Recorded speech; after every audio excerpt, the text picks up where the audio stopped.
Apes and apettes, apes of Ape Nation, welcome back to the channel. We have some breaking news that Russia will be disconnected from SWIFT. This is the worst sanction that a country can get, and the only other two countries to get this is Iran and North Korea. So you kind of put them in that ballpark and you isolate them from the world. And if you guys are unaware of what exactly SWIFT is, why I am talking about this, and why this is going to be such an important factor for our markets on Monday, it is simply put, for imports and exports to and from a country, it's done through SWIFT. So if you can no longer use that safe, secure payment processing method, then you are not doing trade with those countries. So Russia is essentially being isolated, and this is the worst sanction that a country can get. But on the flip side, it does have impacts to the global economy. It's going to probably send our markets down, but we will talk about that more later into this video. We are also going to be going over the Ortex data, the technical analysis. We are going to talk about that 1348 strategy that a lot of people ask me about, and I just kind of want to give you guys my thoughts on that when we go over the technical analysis portion of this video. The margin calls that UBS is giving out and how that's likely to continue throughout other banks, hedge funds, and institutions. But most importantly, I do want to go over my trading strategy for AMC earnings. I think this is one of the best strategies somebody can do to play earnings and be safe and not risk all of your portfolio, not risk a lot of money, because essentially it's one of those less risky strategies. As well as that, I do want to go over really the Russian Google. It's like the Google equivalent in Russia that is very volatile, moving huge every single day. That could be a big opportunity to the upside or to the downside that could also make you guys a lot of money. And as well as that, I want to go over a couple other ways to trade the markets and what I have been doing. I'll show you guys some of my trades, how I'm hedging for a possible downside move. I don't think the volatility is over. So that's what we're going to get into in a nutshell. Hit the like button for me if you like to make money. If you like to make money, subscribe to the channel and make sure to comment down below what is your thoughts on this situation. Also, if you guys want to join the trading community, link down below in the pinned comment down below, as well as the links for free stocks down below in the description. So like I said, Russia will be disconnected from SWIFT. I basically gave you guys the rundown of that, why that is so important. But like I said, it will hurt other countries as well. And every time Biden was speaking about sanctions, the markets would head down heading into that. They would be pretty docile during the speech. And then as soon as the speech was over, the markets would rally, because market participants only want to hear what is going to happen with SWIFT, because that is the biggest thing to contend with here. And that's also going to have a big impact on the bond ratings. We can see that Moody's is now considering essentially cutting Russian debt to junk bond territory to make it essentially worthless.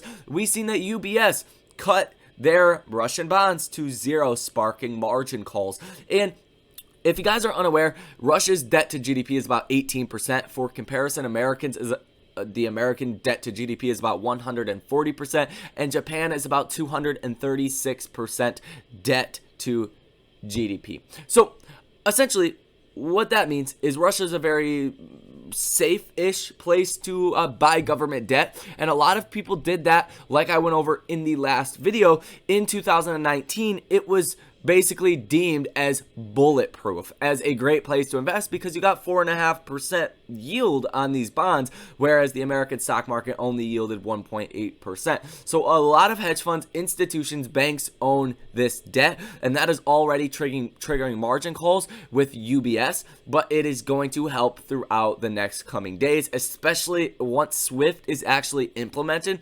Their rating's going to get cut to zero. They're done. They're done. Russian economy is done. So that's going to have a big impact on the markets. But even more important than that, it is still going to be the Fed. And I think a lot of people forget this, as there is a lot of geopolitical tensions going on in the world, but the Fed is the most important thing. Now, there's people saying, hey, the Fed might not be so aggressive. There's people saying, hey, the Fed will be more aggressive because we're going to see more inflation. But what the Fed has said, what Bullard, Wallard, all the other Fed speakers that have spoken over the past week about Russia, Ukraine, and about their monetary policy initiatives going ahead, they're all kind of starting to take a more dovish approach, and they're starting to say, hey, we're facing a lot of uncertainties. We should probably sit back and wait and see what does happen a little bit longer. And that's going to be, in my opinion, a bullish thing. But that meeting is not until March 16th. So we have a lot of time between now and then to see moves in the markets. We also have the CPI data, the Consumer Price Index data, which is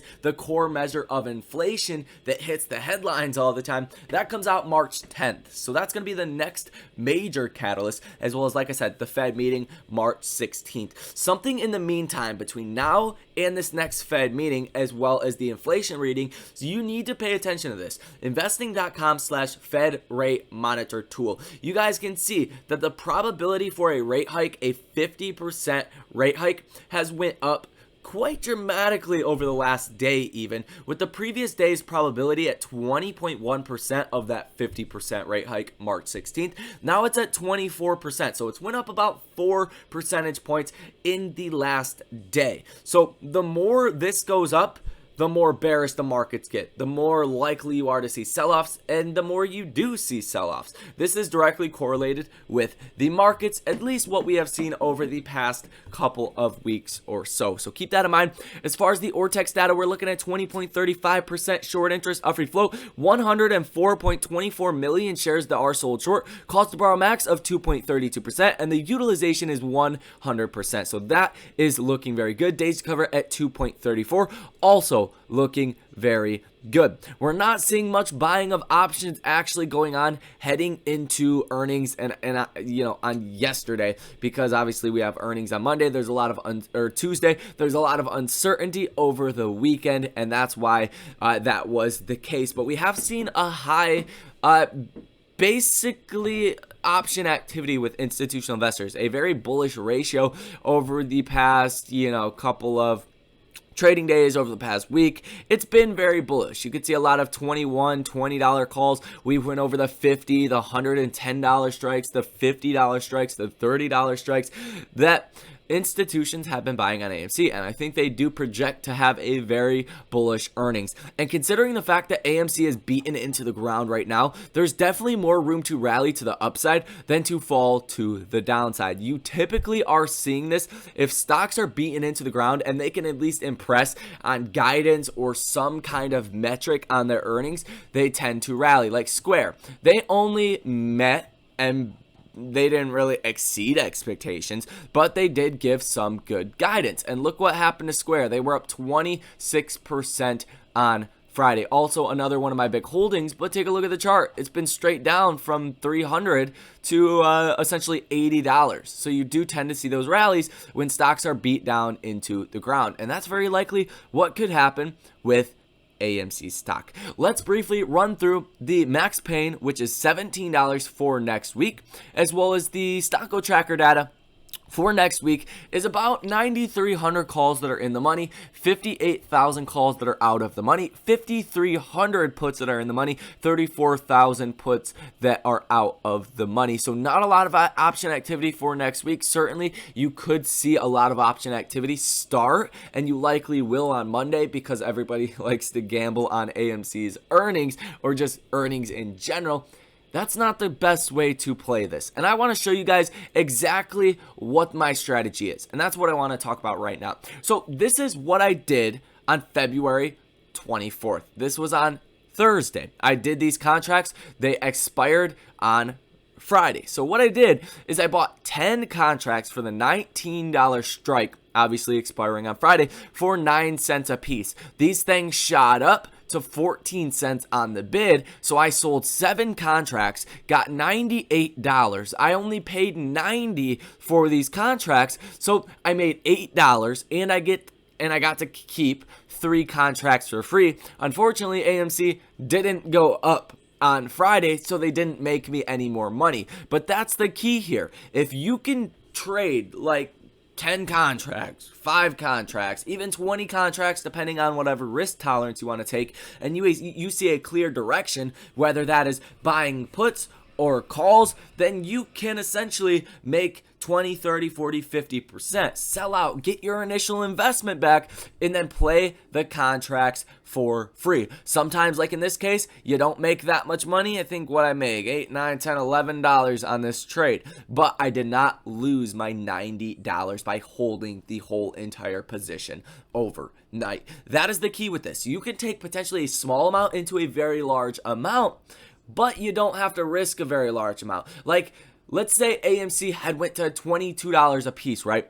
I had 3 contracts for the $19 strike. I would have made $900 if that were to happen the following day. If we would have seen like a 20% positive day, it could happen. It might not happen. You want to be careful to get your initial investment back. But there is no right or wrong way to trade this strategy. It's either, pick a direction, whatever the sentiment looks like for that day, buy the calls or buy the puts, whatever direction you are aiming for, whatever direction it looks like, and then be very careful because obviously this is not a riskless strategy, but when you see a clear direction like we seen when AMC was popping on Thursday, it was up like 12%, it closed the day. And I got these contracts when it was like 10% up. When you can see and kind of confirm that move, you could tell for the most part, that's when you get the best opportunities. So that's my number one strategy for AMC. I will, I imagine AMC is going to be up on Monday. Typically, usually is. And I will do this strategy if it is up. If it is not, then I'll probably just buy some calls and consider it a lottery ticket because in the end, you don't know. It could go up or it could go down, but I'm not a fan of buying puts on good old AMC. As far as other ways to trade this, like I said, I probably wouldn't do on Monday the March 4th contracts because if AMC did go down, you're going to lose a lot more on these weekly contracts. If AMC does go down and you have a March 11th or March 18th or even the Aprils or Junes, they won't go down as much. And the goal with trading is to, in my opinion, take a small amount into a large amount, like we did with the Facebook put, $60 into 3,000. Mine was $100 into 5,000 per contract. That's what you want to do. If you lose that small amount, it's not going to make or break your portfolio. You live to fight another day, or you live to trade another day. But if you're losing a large amount, going for an even larger amount, that one loss could blow up your entire portfolio. So that's not the name of the game. The name of the game, turn a small amount into a very large amount. Another way that you guys can trade this, like I said, is even doing like a debit spread. So for this example, if you think AMC's earnings are going to be good, you think it's going to go to $25 per share, whatever the case is, don't get too greedy with this, but you could do this strategy. And this is one of my favorite strategies in this marketplace, whereas essentially it's a debit spread. So you could do this, $21, say you buy that one, in the same trade, you sell, let's say, a $22 contract. So your max gain is $100 between these, because obviously you have the right to acquire 100 shares at 21, and then if the price of the stock went to say 25, you would have to sell those 100 shares at $22. So your max gain would be $100, and you guys can see right there, expected profit $85 per contract. That's factoring in that $15 that you'd pay. Say you wanted to do that, you're really bullish, you just put $150 on it, your max profit, total pure profit would be about $850. You'd walk away with about $1,000 when all things are said and done. So pretty interesting right there. You can mix and match this however you want to. You could say buy the 21, try to sell the 22.50 for $20, max gain $130 a piece. And you can make good money doing it like that. You make $1,300 if AMC closed above $22.50 by March 11th. So that's a nice way that I like to trade this. I might just, put $100 on it at $19.50, call it a day. Who knows? If you guys want to be up to date with all of my trades in real time, check that out. Link down below in the pinned comment. But those are my favorite ways to trade AMC. Now I do want to talk about this, the Yandex. This is essentially the Google comparison in Russia. They basically do everything. They do have a small market cap because Russia has a very small economy, but they are virtually in everything, and they are very volatile. Down 6.79% on Friday, up almost 8% in after hours. Now, you guys can see this hit a high of about $86, $87, I believe is the 52-week high, $87.11 per share. So this thing, if tensions die down, if you do start to see talks and rumors of talks coming out, that could, I mean, you could go back to easily 40, 30, 40 bucks, and you could make some good money on these options. At the same time, this thing could continue to come down if the situation does get worse. I would imagine it would probably go up, though. Even the March 2020 lows were $29 per share. So I think it could be a good way to play some of the easing tensions if that does start to happen. You could see contracts, they're not all too expensive. You can get a $22 call for $190, and even if we look the past week, I mean, before this gap down, they were trading at about $35 per share, but they've been on a slow decline for a while now. So those could pay out big. Just a lot of volatility. Yet again, be very careful with those trades. I do not currently have a position in this, but I do like it playing some of the easing tensions. What I also like, and what I have a lot more time on that I'm very bullish on, is going to be Apple falling. We see this pretty much the last couple of days. If we pull up CNBC, you can see that Apple has been underperforming the NASDAQ, the obviously Russell 2000, the S&P, and the Dow, which Apple is the largest component of the NASDAQ and the S&P, but they have been underperforming. They were only up 1.30% on Friday. They were down as low as 1% at one point during the day. So underperforming the NASDAQ and S&P by a large margin. And why is that? Because people see all these other stocks like Square, PayPal, AMC, DraftKings, the list goes on and on and on, that are down 50 to 80% from their 52-week highs, whereas Apple is not. So there's a better risk to reward profile in some of those other stocks than Apple. But also I do like the debit spreads with more time, because this is not really playing the geopolitical tensions. While that is icing on the cake or the cherry on the top of the sundae, the real key here is going to be the Fed. If the Fed has to come out and be more hawkish, you're definitely going to see things take a turn for the downside. But I also want more time, so I have time for this to actually develop. And that's the same thing, a debit spread. I bought the 150s, sold the 145s. They're currently for 112 a piece. I did this at 120 a piece, and I was up actually a lot more on this, but I think this could actually pay out big if we do continue to see some of that, tensions, the market coming down, all of that. That could be really good. We have some butterflies open and some couple other trades as well. So like I said, if you guys want access to that, link down below in the pinned comment down below. Get yourself some free stock with Webull, Moomoo, and Public in the description of this video. Thank you guys for watching. Enjoy the rest of your day, and I will see you in the next one.